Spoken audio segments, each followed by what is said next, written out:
recording. Baik, Assalamualaikum warahmatullahi wabarakatuh. Pada kesempatan kali ini kami dari kelompok 1 akan menjelaskan tentang teknologi produksi tanaman perkebunan, tebu, kakao, kelapa sawit, serta strategi apa saja yang dapat diterapkan pada daerah-daerah dengan lahan berbatu, lahan datar, dan lahan bergelombang. Next. Ini merupakan anggota kelompok kami, di mana terdiri dari Imam, Tongam, Daniel, saya sendiri, Galih, kemudian Rusel, Pasca, dan Muhammad Saifullah. Next.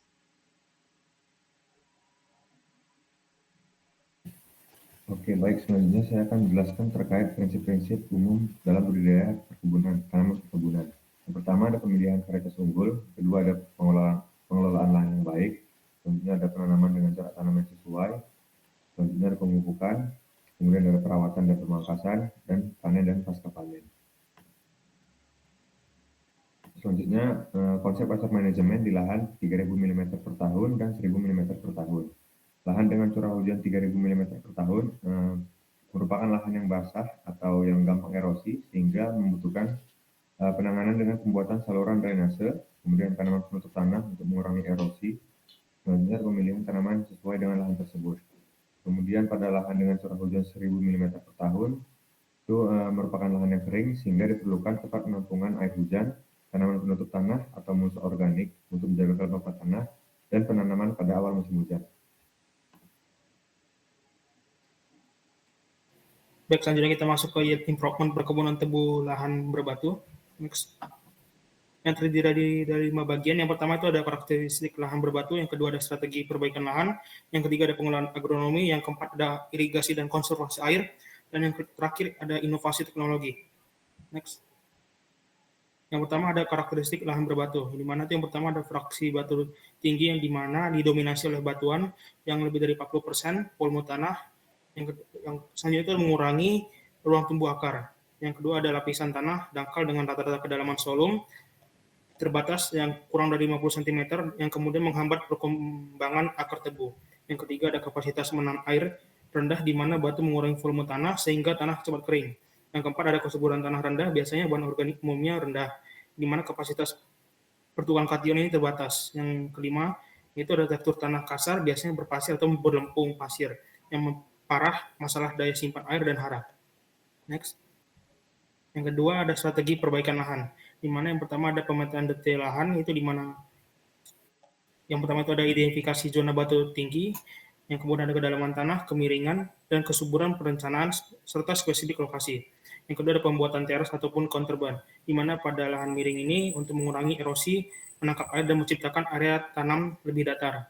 Yang ketiga ada land clearing selektif, itu di mana membuang batu besar yang mengganggu operasi mekanis dan penanaman.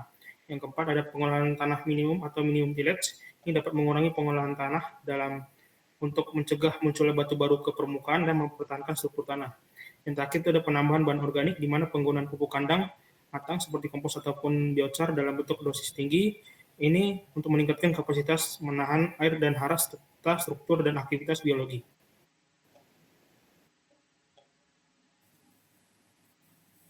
Dan selanjutnya, yang ketiga, pengelolaan agronomi. Yang pertama, memilih varietas tebu yang tahan kekeringan, berakar kuat, dan cocok untuk tanah dangkal seperti varietas PSBM 901, PS 846, dan NXI 4T. Ketiga varietas tersebut memiliki daya adaptasi tinggi terhadap lahan marginal dan kering. PSBM 901 dan PS 846 dikenal memiliki sistem perakaran yang dalam dan mampu menembus tanah dangkal atau berbatu, serta toleran terhadap cekaman kekeringan. Sedangkan varietas NXI 4T merupakan hasil rekayasa genetik yang secara khusus dikembangkan untuk tahan terhadap kondisi kekurangan air dan nutrisi, sehingga sangat cocok untuk lahan berbatu dengan kemampuan simpan air yang rendah. Kedua, membuat bentuk dengan bentuk bedengan lebar untuk meningkatkan drainase dan mendukung pertumbuhan akar. Bedengan yang lebar dan cukup tinggi akan membantu memperbaiki tata air pada lahan berbatu yang cenderung memiliki drainase buruk atau terlalu cepat mengering. Bedengan juga memberikan ruang yang cukup bagi akar untuk berkembang secara horizontal dan vertikal, serta menghindari genangan air yang dapat merusak perakaran. Yang ketiga, menggunakan bibit berkualitas dengan jarak tanam yang sesuai dengan kondisi lahan. Bibit harus berasal dari batang sehat, bebas penyakit, dan berasal dari varietas unggul. Untuk lahan berbatu, jarak tanam yang disesuaikan akan memberikan cukup ruang untuk perakaran berkembang dan memudahkan pengelolaan air serta pemeliharaan mekanis. Kepadatan tanam yang sesuai akan membantu tanaman tumbuh optimal dan seragam. Keempat, menerapkan pemupukan berdasarkan hasil analisis tanah dilakukan secara bertahap. Sebelum melakukan pemupukan, penting dilakukan analisis tanah terlebih dahulu agar dosis dan jenis pupuk yang diaplikasikan itu tepat. Pemupukan dilakukan bertahap, pupuk dasar saat menanam dengan mengandung fosfor dan kalium, lalu pemupukan susulan yang mengandung nitrogen. Terus pada fase pertumbuhan aktif sekitar 1-3 bulan, pemupukan bertahap meningkatkan efisiensi serapan hara dan mengurangi kehilangan unsur akibat pencucian terutama di tanah berbatu yang cepat meloloskan air. Kelima, menambahkan bahan organik seperti kompos, pupuk kandang untuk memperbaiki struktur tanah. Bahan organik sangat penting untuk lahan berbatu karena membantu mengikat air, memperbaiki porositas tanah, serta meningkatkan aktivitas mikroorganisme yang berguna bagi akar tanaman. Yang terakhir, pertahankan tanaman ratun hanya dari rumpun sehat dan produktif, serta memberikan perawatan yang secara intensif. Ratun sebaiknya dipelihara hanya dari rumpun yang menunjukkan tunas kuat, pertumbuhan cepat, dan bebas penyakit. Perawatan intensif meliputi pemupukan ulang, pengendalian gulma dan hama, serta pengaturan kelembapan agar produktivitas ratun mendekati tanaman pertama. Next. Yang keempat, irigasi dan konservasi air. Yang pertama, menggunakan irigasi tetes untuk efisiensi dan tepat sasaran ke zona perakaran. Irigasi tetes sangat cocok untuk lahan berbatu karena air diberikan langsung ke zona perakaran dalam jumlah kecil secara terus-menerus. Sistem ini meminimalkan kehilangan air akibat limpasan atau penguapan serta memungkinkan penggunaan air yang hemat dan efisien terutama di daerah kering atau terbatas air. Yang kedua, membuat saluran drainase mikro dan cekungan air di sekitar tanaman.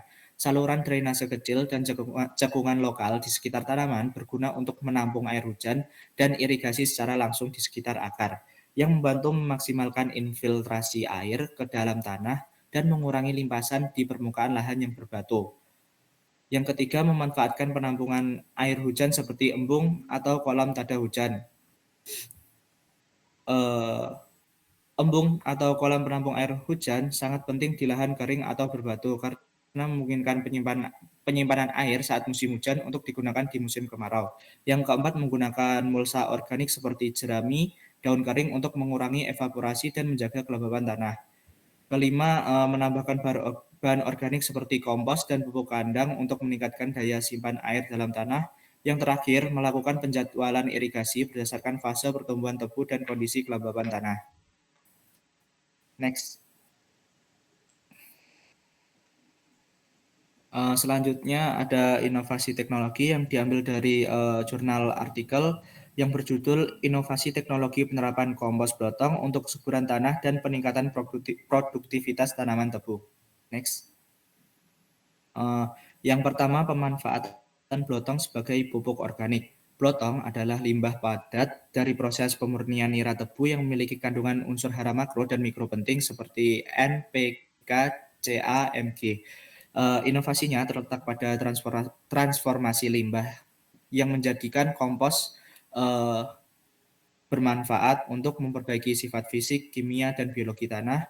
Kedua, menurunkan ketergantungan terhadap pupuk anorganik. Ketiga, meningkatkan produktivitas tanaman tebu secara berkelanjutan. Next. Yang kedua ada teknik aplikasi khusus, di mana pengaplikasian kompos blotong dilakukan dengan cara metode juringan atau furrow, khususnya untuk tanaman tebu. Pertama, metode ini meningkatkan efisiensi penyerapan hara dan distribusi pupuk di zona akar, seperti dilihat pada gambar. Next.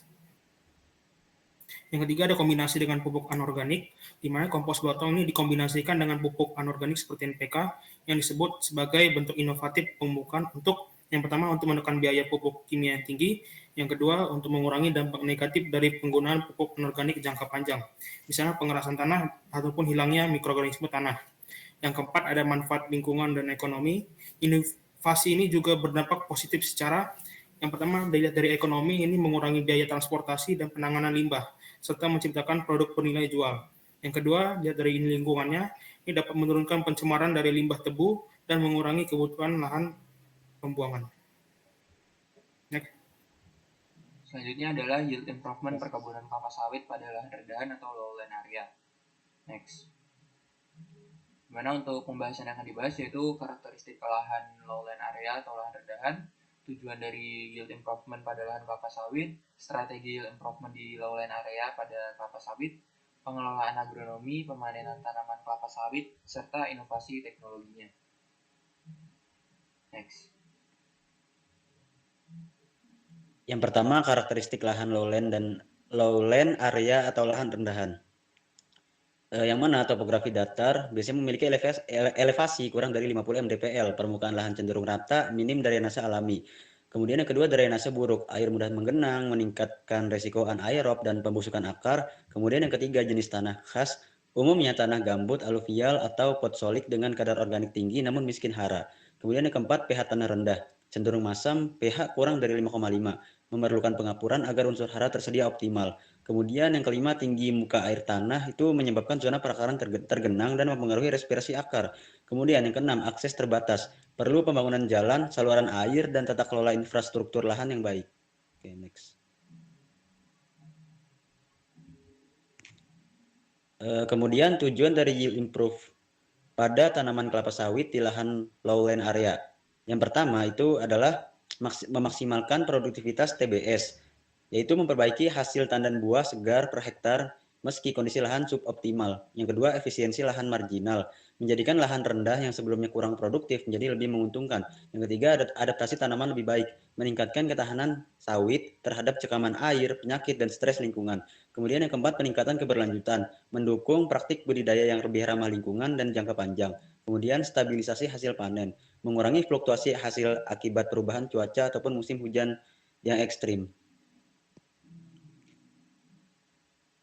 Kemudian strategi dari yield improvement di lowland area pada kelapa sawit termasuk kesesuaian lahan dan kriteria kesesuaian lahan antara lain yang pertama, pemilihan varietas unggul toleran genangan, gunakan klon atau varietas kelapa sawit yang adaptif terhadap kondisi tergenang. Yang kedua, rekayasa drainase mikro dan makro, bangun saluran drainase, tata air atau water management dan bedengan untuk mengurangi genangan. Yang ketiga, pemupukan berbasis analisis tanah, dosis dan jenis pupuk disesuaikan berdasarkan hasil uji tanah, utamakan pupuk berbasis fosfor dan kalium. Yang keempat, kesesuaian lahan sebagai dasar pengembangan, kriteria drainase baik, pH tanah 5,5 sampai 6,5, kedalaman efektif lebih dari 100 cm, kemudian kejenuhan basah lebih dari 35%. Kemudian untuk evaluasi kesesuaian lahan atau land suitability penting sebelum penanaman untuk menghindari kerugian. Yang kelima, pemanfaatan bahan organik dan amelioran. Tambahkan kompos, dolomit, atau abu sekam untuk memperbaiki struktur dan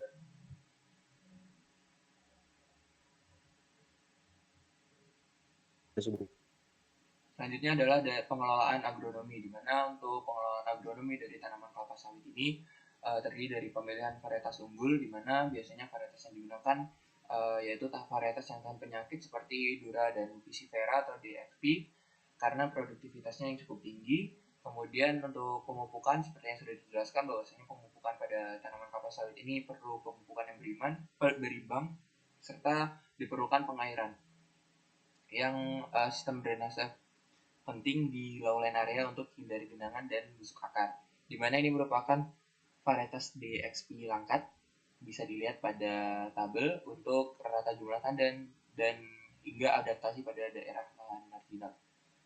Next. Untuk pemecahan masalah umum pada pembibitan, ini terdiri dari beberapa masalah, di mana untuk masalah yang biasanya sering terjadi yaitu ukuran kecambah yang cukup kecil, akar kecambah terlalu panjang, antranoksa, belalang, kumbang malam, kutu, jangkrik, dan bibit kembar.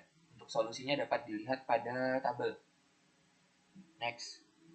Untuk manajemen kesehatan tanaman pada tanaman kelapa sawit ini terdiri dari pengendalian hama dan penyakit, di mana untuk hama yang yang terdapat pada tanaman kelapa sawit ini seperti kumbang tanduk atau Oryzites rhinoceros, di mana cara untuk menanggulanginya adalah dengan menggunakan feromon perangkap atau metarhizium, serta jenis penyakit yang biasanya menyerang tanaman kelapa sawit seperti busuk pangkal batang yang biasanya menggunakan pengaplikasian trichoderma atau fungisida berbahan aktif hexaconazole. Next. Untuk selanjutnya adalah pemanenan dan pemantauan produktivitas di lahan lowland, di mana untuk teknik pemanenan terdiri dari kriteria panen, tandan buah segar atau TBS ini matang dengan 5-10 buah lepas atau loose fruits per tandan, frekuensi panen setiap 7-10 hari untuk menghindari overrip, dan alat yang digunakan untuk pemanenan adalah egreg panjang untuk tanaman dengan tinggi lebih dari 3 meter dan sistem hidrolik saw untuk efisiensi atau teknologi yang biasanya digunakan. Selanjutnya adalah pemantauan produktivitas biasanya menggunakan satelit dan EOT. Kemudian pada lahan lowland ini perbaikan aerasi tanah dapat dilakukan dengan cover crop seperti Mucuna bracteata yang dapat dilihat pada gambar. Next. Untuk inovasi teknologi diambil dari artikel yang berjudul Application and Potential of Drone Technology in Oil Palm Plantation, Potential dan Limitation. Next.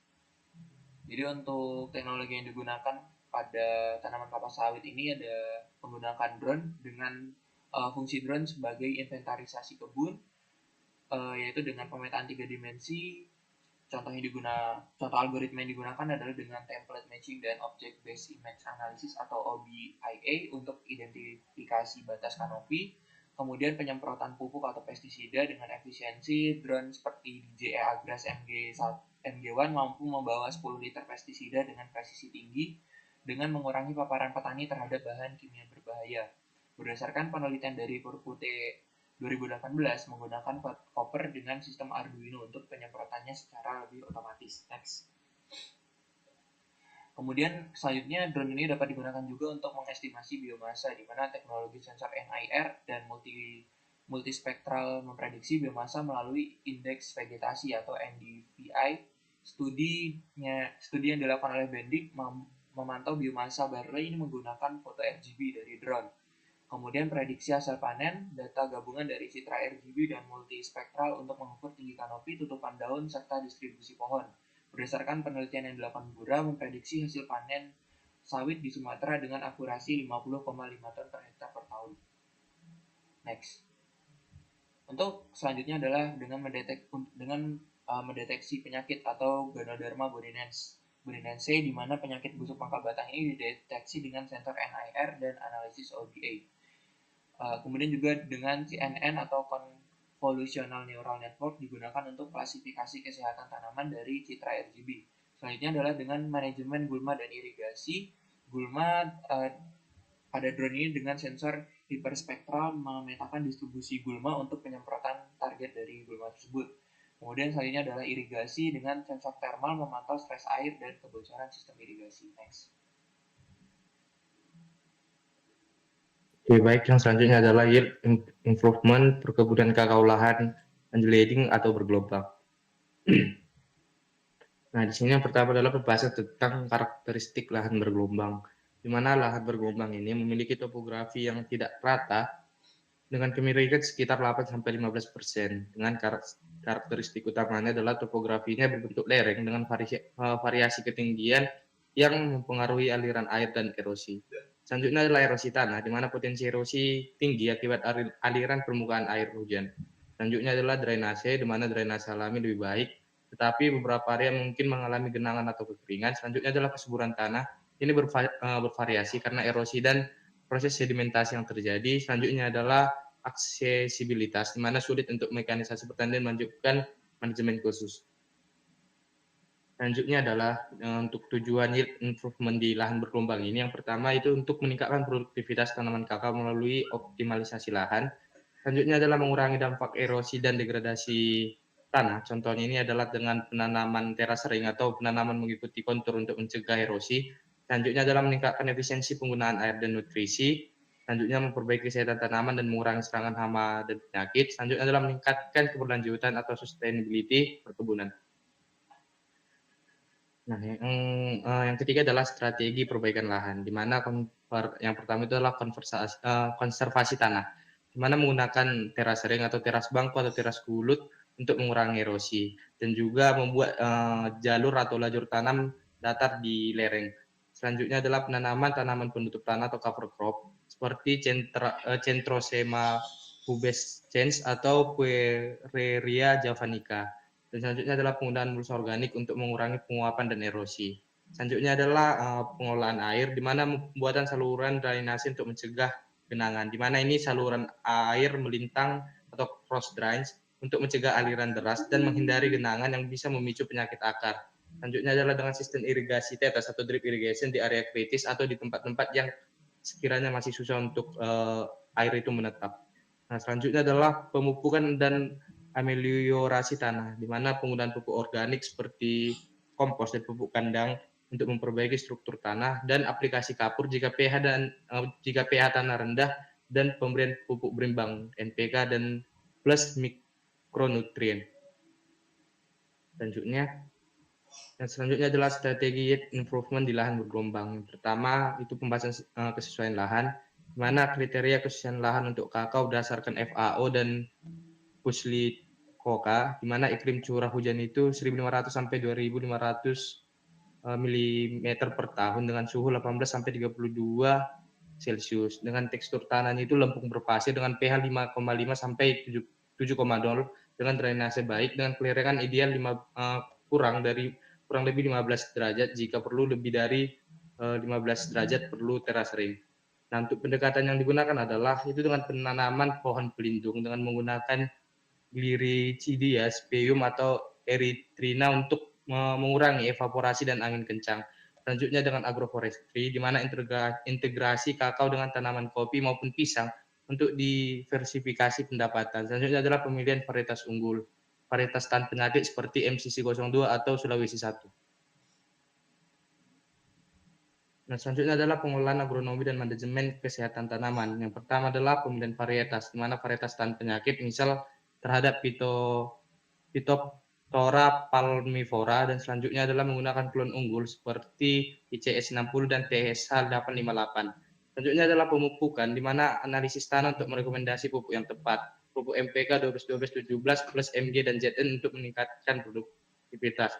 Selanjutnya adalah pengendalian hama dan penyakit busuk buah atau Phytophthora dengan menggunakan fungisida sistemik dan sanitasi kebun. Selanjutnya adalah hama penggerek buah.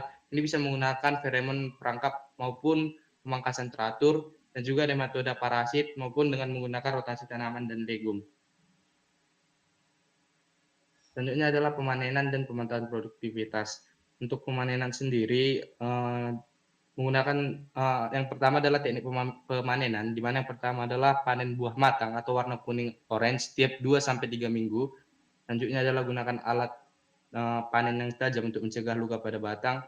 Dan B, pemantauan produktivitas, di mana pengukuran yield per hektar dengan cara catat produk per blok kebun. Selanjutnya adalah pemetaan drone atau GIS, ini untuk identifikasi area rendah produktivitas. Dan selanjutnya adalah uji kualitas biji, di mana ini mengacu kepada kadar lemak, ukuran biji, dan fermentasi. Baik, setelah banyak ada satu percobaan yang dilakukan oleh satu masyarakat di daerah Lombok Barat mengenai yield improvement ini sendiri pada lahan coklat, di mana pada jurnal ini terdapat judul analisis keuntungan usaha tani agroforestry kemiri, coklat kopi, dan pisang di hutan kemasyarakatan Sesaut, Lombok Barat. Next. Ya, dari jurnal ini kita bisa dapatkan bahwa inovasi teknologi yang digunakan adalah sistem budaya yang diberikan berdasarkan dengan agroforestry integrasi, yang artinya dari satu tanaman, dari baik itu dari kokoa, kopi, dan pisang itu saling berhubungan. Lalu dengan penggunaan manajemen budidaya juga dan panen berkelanjutan. Lalu apa sih kelebihan dari yield improvement perkebunan coklat ini?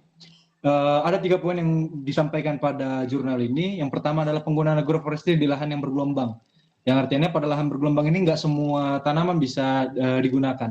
Namun pada jurnal ini digunakanlah 3 komoditas tadi, dan memanfaatkan sumber daya dari ketiga ini sebagai sumber ekonomi langsung bagi para petani di Lombok Barat tersebut. Lalu poin nomor 2 yaitu ekonomis. Mengapa? Karena rata-rata lahan yang ada di Lombok Barat itu memang cenderung dia tidak simetris, sehingga lahan yang ada di sana bisa digunakan dengan baik. Lalu poin nomor 3 yaitu keberlanjutan dan diversitas tanaman yang diberikan sehingga menjadikan sebuah inovasi keberlanjutan bagi para petani yang ada di Lombok Barat sana. Sehingga ada 3 poin yang bisa diambil dari sini, yaitu ada agroforestry, diversitas dari komoditas itu sendiri, dan keberlanjutan dari pertanian ini. Next. Oke, lalu ada 5 poin untuk manfaatnya dari yield improvement tadi yang sudah saya jelaskan. Yang pertama adalah pemantauan presisi. Kenapa? Karena hal ini perlu untuk lahan yang bergelombang, terutama yang tidak simetris, karena memiliki keragaman distribusi air yang belum tentu merata dari satu lahan ke lahan yang lain. Lalu yang kedua, ada efisiensi irigasi. Hampir sama seperti poin nomor 1, namun kita bisa lihat bagaimana cara irigasi atau air itu bisa masuk ke dalam setiap bagian dari lahan-lahan ini sendiri. Lalu yang ketiga, mitigasi risiko kekeringan lokal. Yang keempat, peningkatan produktivitas tanaman coklat, di mana kita menggunakan seperti poin saya sampaikan tadi, ada agroforestry, diversitas, dan keberlanjutan. Artinya dari sini kita harapkan peningkatan produktivitas yang ada pada tanaman coklat dan untuk lahan itu sendiri dapat meningkat seiring kita memperbanyak varietas atau komoditas yang ada pada lahan itu sendiri. Lalu poin nomor 5, pengambilan keputusan yang cepat, di mana lahan yang miring ini masih banyak petani-petani yang belum tahu bagaimana cara menggunakannya. Namun dalam jurnal ini dijelaskan bagaimana cara mereka membuat lahan yang miring itu bisa menjadi salah satu sumber ekonomi utama bagi petani-petani di sana. Next. Selanjutnya, bagaimana sih rekomendasi implementasi di lahan coklat pada undulating atau lahan yang bergelombang?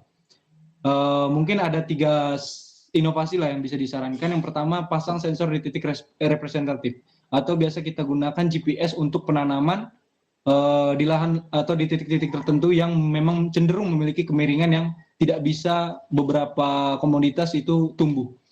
Lalu integrasikan dengan sistem irigasi tetes, dan juga integrasikan dengan tanaman-tanaman lain yang telah saya katakan tadi. Lalu juga kita sosialisasikan kepada petani untuk membaca data dan juga merespon notifikasi dari sistem yang telah diberikan itu tadi.